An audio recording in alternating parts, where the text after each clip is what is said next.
Innal hamdalillah nahmaduhu wa nasta'inuhu wa nastaghfiruh wa na'udzu billahi min shururi anfusina wa min sayyiati a'malina. Man yahdihillahu fala mudilla lahu wa man yudlil fala hadiya lahu.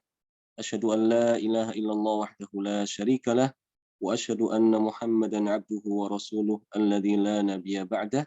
Ya ayyuhalladzina amanu taqullaha haqqa tuqatih wa la tamutunna illa wa antum muslimun. Alhamdulillah, ikhwani fiddin rahimani wa rahimakumullah.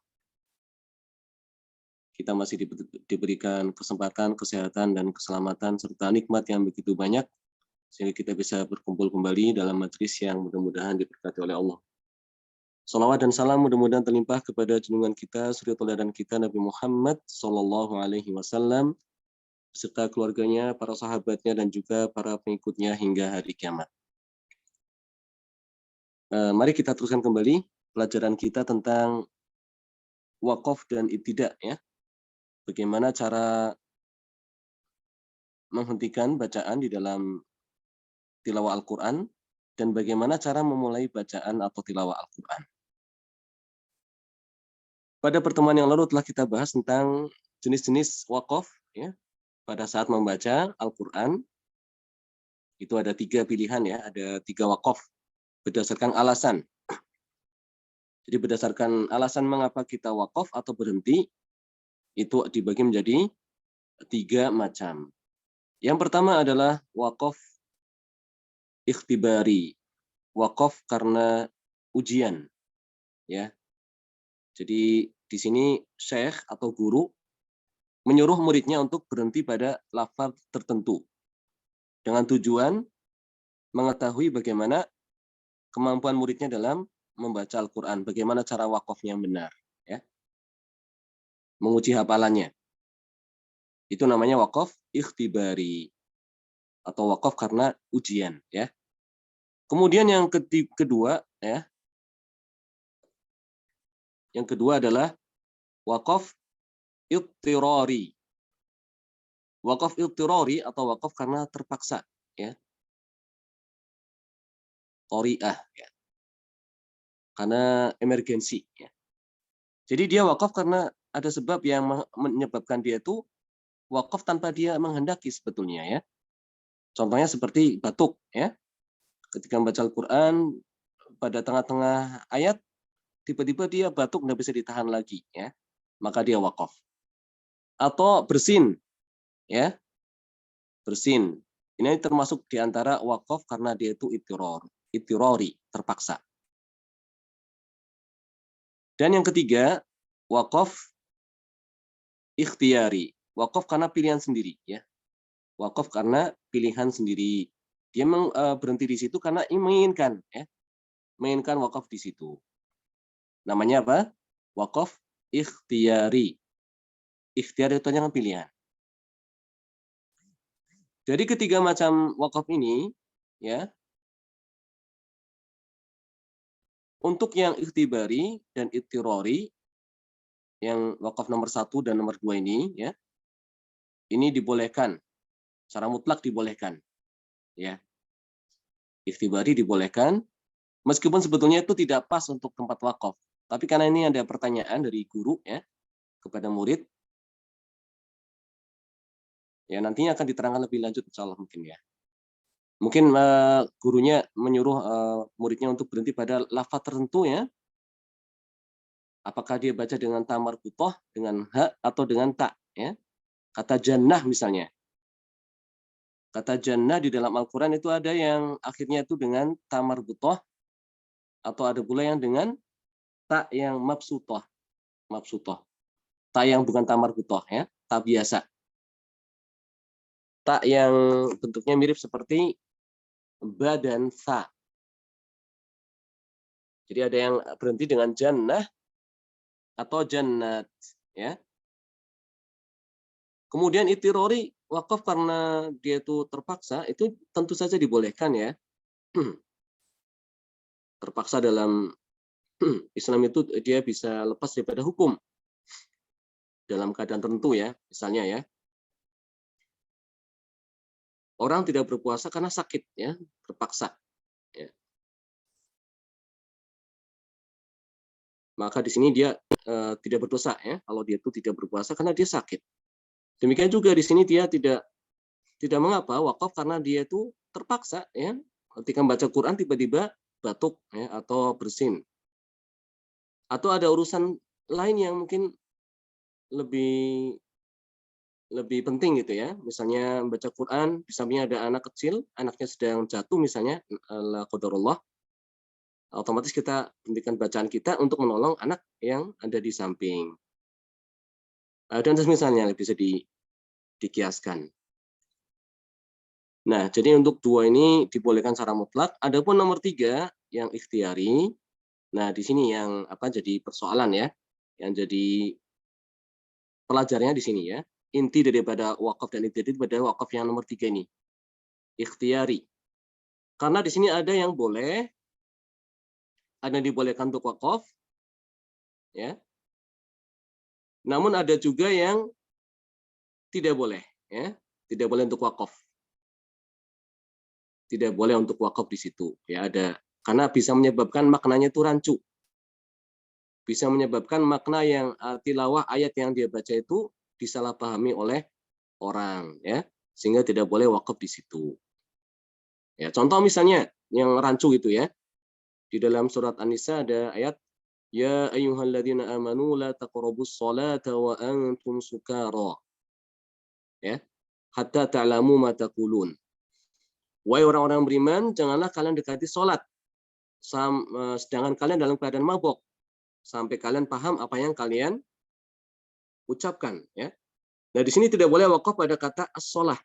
Ya ayyuhalladzina amanu la taqrabus shalah. Wahai orang-orang yang beriman, jangan kalian dekati salat. Nah, ini tidak boleh wakaf di situ, ya. Sebabnya nanti rancu. Kenapa sholat tidak boleh dilakukan? Ya, karena sholat adalah perintah. Yang tidak boleh dilakukan adalah ketika dalam keadaan mabok. Ya. La taqrabus sholata wa antum sukara.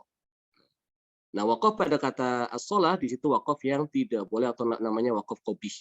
Ya. Ini insya Allah akan kita pelajari pada kesempatan hari ini tentang wakaf ikhtiyari ini ya. Konsentrasinya kita kepada ini, wakaf nomor 3 ini. Ya. Ini keterangan yang tadi saya sampaikan.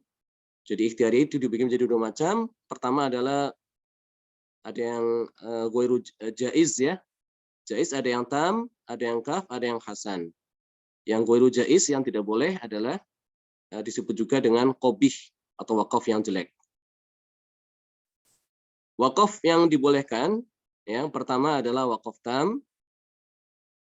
Ya, ini wakaf pada lafaz yang lafaz tersebut sudah sempurna maknanya, ya.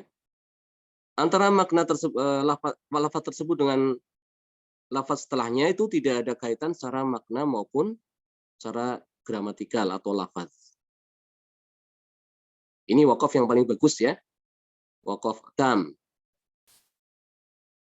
Contoh termasuk wakaf tam adalah wakaf pada akhir surat, ya. Misalnya kita membaca surat Al-Ikhlas, ya.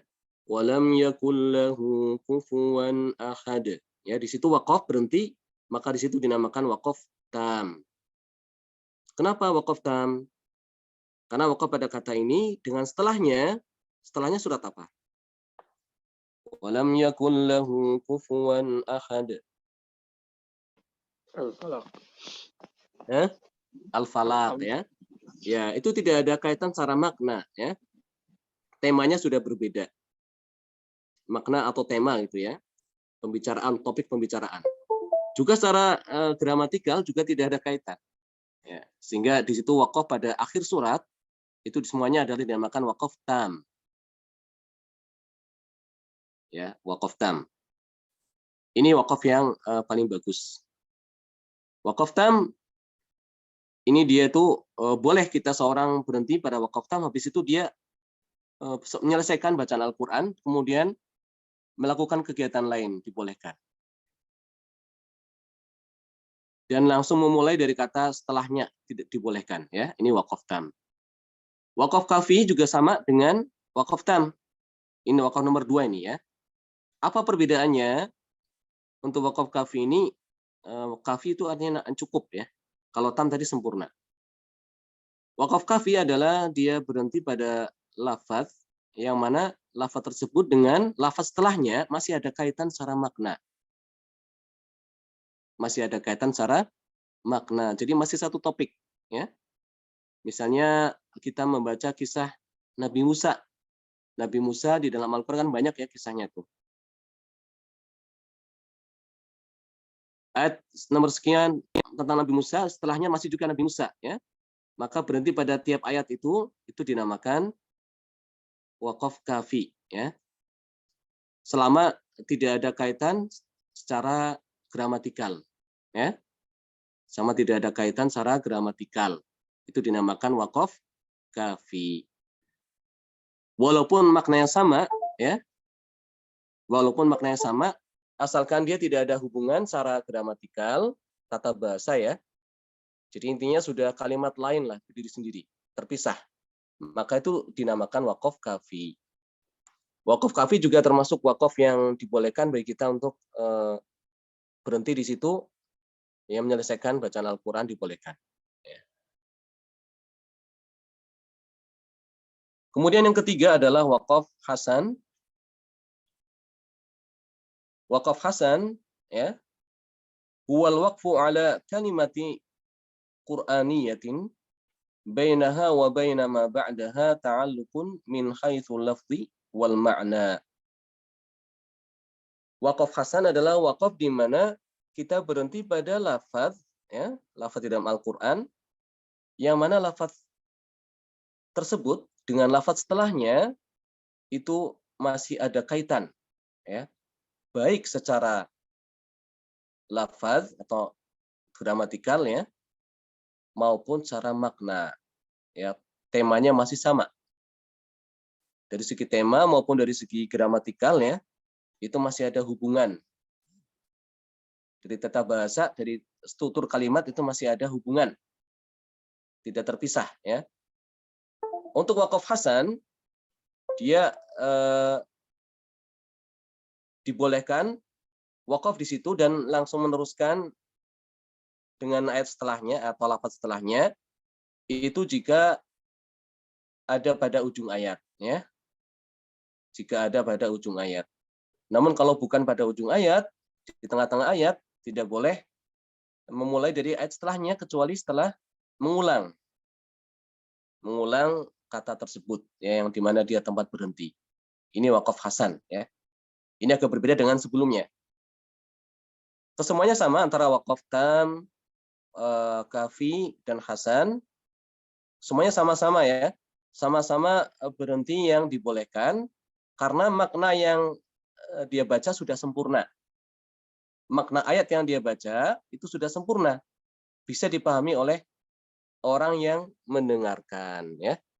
Akan tetapi ketiganya itu dibedakan berdasarkan kaitan, ya. Berdasarkan kaitan makna tempat dia berhenti dengan lafaz setelahnya. Ya, bisa dipahami, ya. Untuk tam ini wakaf yang paling bagus, yang sempurna, ya.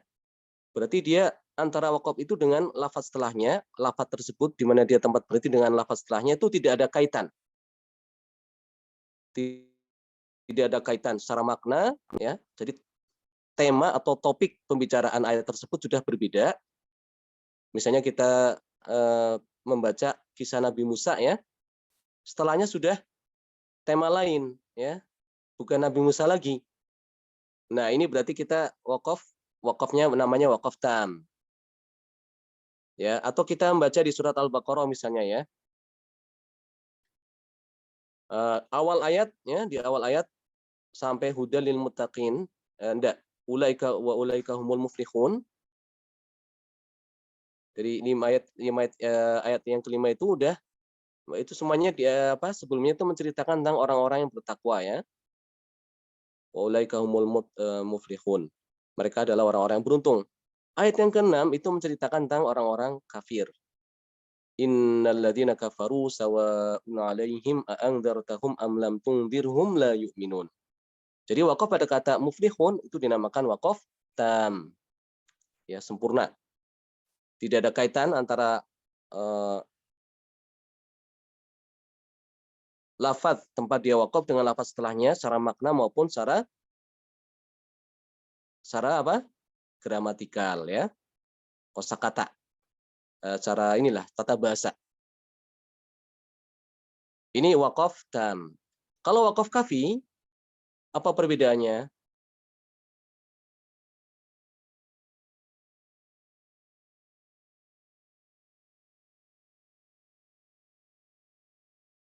Wakaf kafi perbedaannya hanya ya dia masih ada kaitan secara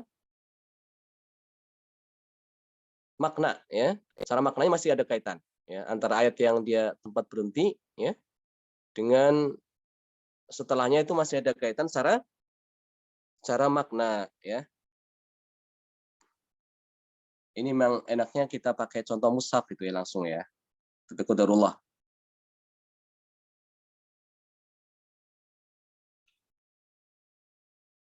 Ya.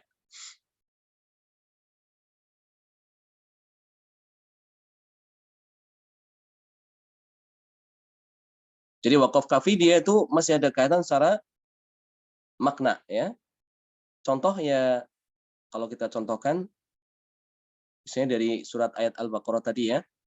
Dzalikal kitabu la raiba fihi hudal lil muttaqin. Al-muttaqin dan kata setelahnya masih ada kaitan ya secara makna ya. Petunjuk bagi orang-orang yang bertakwa, hudal lil muttaqin. Siapakah orang yang bertakwa itu? Ya, diterangkan di ayat berikutnya, alladzina yu'minuna bil ghaibi wa yuqimunas shalah. Yaitu orang-orang yang beriman kepada yang gaib dan yang mendirikan salat, wa mimma razaqnahum yunfiqun. Dan mereka yang menginfakkan sebagian harta-harta mereka ya, yang telah kami yang menginfakkan harta mereka dari rezeki yang telah kami berikan kepada mereka ya. Itu kita berhenti pada kata hudalil muttaqin itu dinamakan wakaf kaf ya. Meskipun mungkin nanti ada perbedaan ya di kalangan ulama apakah itu kaf atau tam.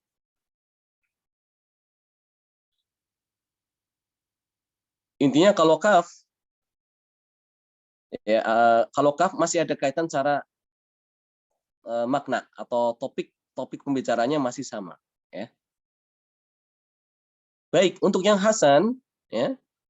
Untuk yang hasan adalah wakaf pada lafadz yang bisa dipahami, mudah dipahami. Jadi orang yang mendengarkan sudah paham, kalimatnya sudah sempurna.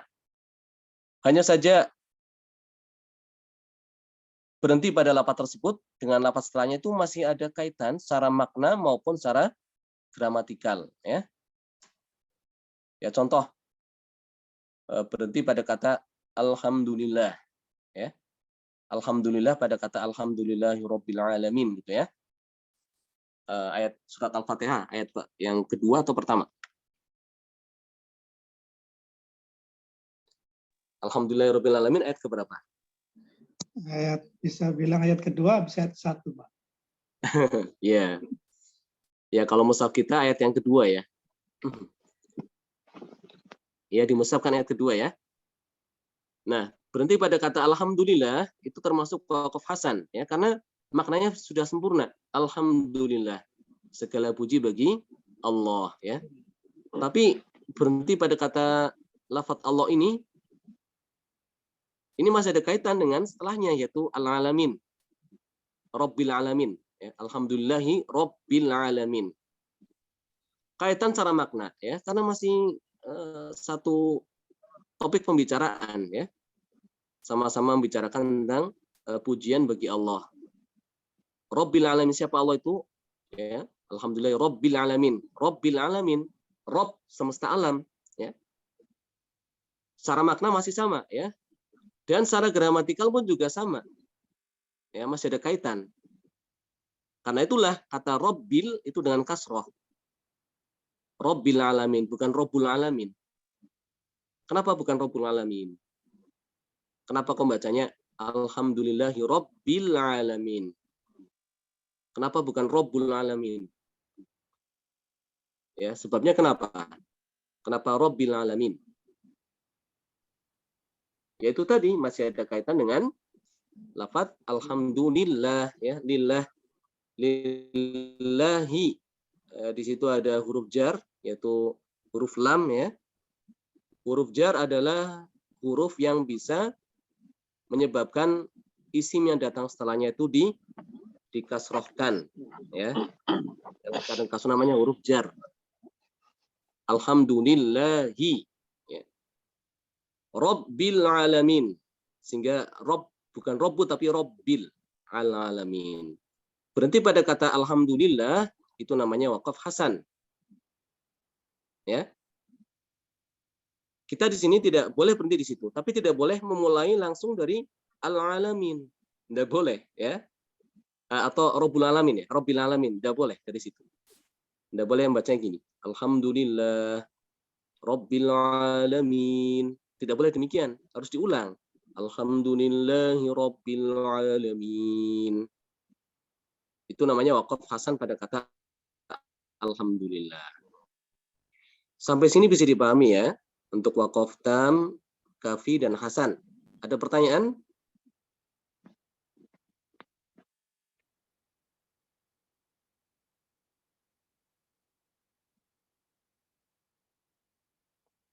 Kalau tidak, teruskan wakaf yang berikutnya adalah al-waqfu al-qabih. Wal waqfu ala, ya, kalimatin qur'aniyatin bainaha wa baina ma ba'daha, ya. Ya. Ta'alluqun min haitsu lafzi wal ma'na wal waqfu 'alaiha yu'ti ma'na naqisan aw khati'an. Wakaf qabih atau wakaf yang jelek, ya, yang buruk adalah wakaf atau berhenti pada kata Quran, lafaz Al-Quran, antara kata tersebut dengan kata setelahnya masih ada hubungan secara lafaz, ya, gramatikal maupun makna, masih satu topik, ya, ada kaitan. Namun berhenti pada kata tersebut akan menyebabkan maknanya itu berkurang atau tidak sempurna atau salah dipahami oleh orang yang mendengarkan, ya. Ya, di sini hukumnya la yu'tamadul waqfu alaihi fa in waqafa muttarran 'ada, ya, a'ada. Fa in waqafa muttarran a'ada. Hukumnya tidak boleh wakaf di tempat yang lafaz yang di situ wakafnya wakaf qabih. Kalaupun terpaksa wakaf, ya, karena mungkin batuk atau mungkin sesak napas, ya, maka dia ulangi dari tempat dia itu berhenti, ya. Lafaz yang tadi berhenti itu diulangi lagi. Tidak boleh langsung membaca dari ayat setelahnya. Ya, ya, sampai sini paham ya?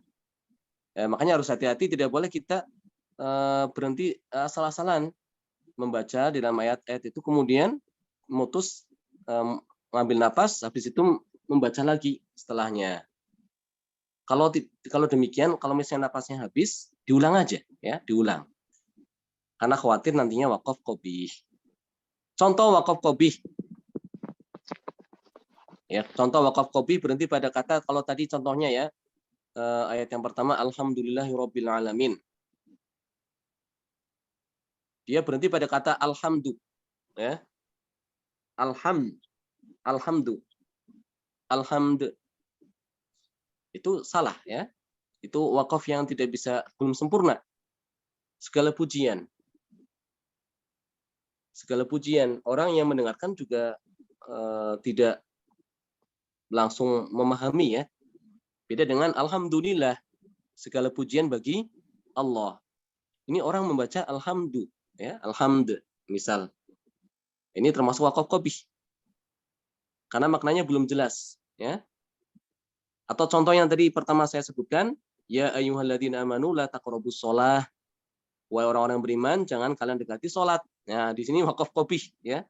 Karena maknanya itu benar-benar dia itu menyimpang dari asalnya, ya.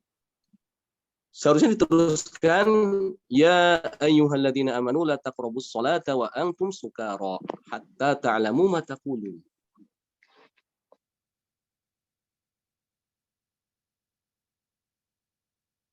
Nah, itu tentang wakaf ikhtiyari. Di sini ada keterangan mulahadzat al-waqfu ala ru'usil ayat sunnatun mutlaqan an Rasulillah sallallahu alaihi wasallam. Kenapa ditulis short ya? Seharusnya ini tidak perlu disingkat gini ya. Sallallahu alaihi wasallam. Wa yasihul waqfu 'alaiha fi jami' anwa'il waqfi al-jaiz. Waqaf pada ujung ayat ya, ini adalah sunnah mutlak dari Rasulullah sallallahu alaihi wasallam. Ya, jadi ketika di akhir ayat lebih baik kita waqaf ya. Meskipun ayatnya pendek dan napas kita masih panjang, masih kuat maksudnya ya. Misalnya baca surat Al-Ikhlas ya. Kan orang bisa meneruskan bacaannya ya, dengan satu kali nafas gitu ya. Qul huwallahu ahadunillahu somad ya. Sampai akhir ayat. Ada yang kuat satu nafas, satu surat. Qul huwallahu ahadunillahu somad lam yalid wa lam yulad wa lam yakul lahu kufuwan ahad ya. Satu nafas seperti itu. Itu boleh aja seperti itu, tapi yang lebih afdal adalah berhenti pada setiap ayat ya. Qul huwallahu ahad. Allahus samad. Lam yalid wa lam yulad wa lam yakul lahu kufuwan ahad. Karena ini yang disunahkan demikian. Sunnah Rasul itu berhenti pada setiap akhir ayat.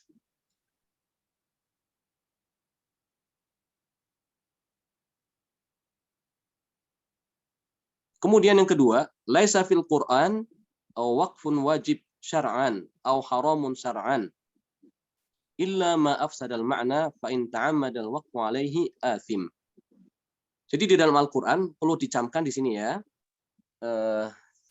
Kita tadi bicara masalah wakaf yang boleh dan tidak boleh.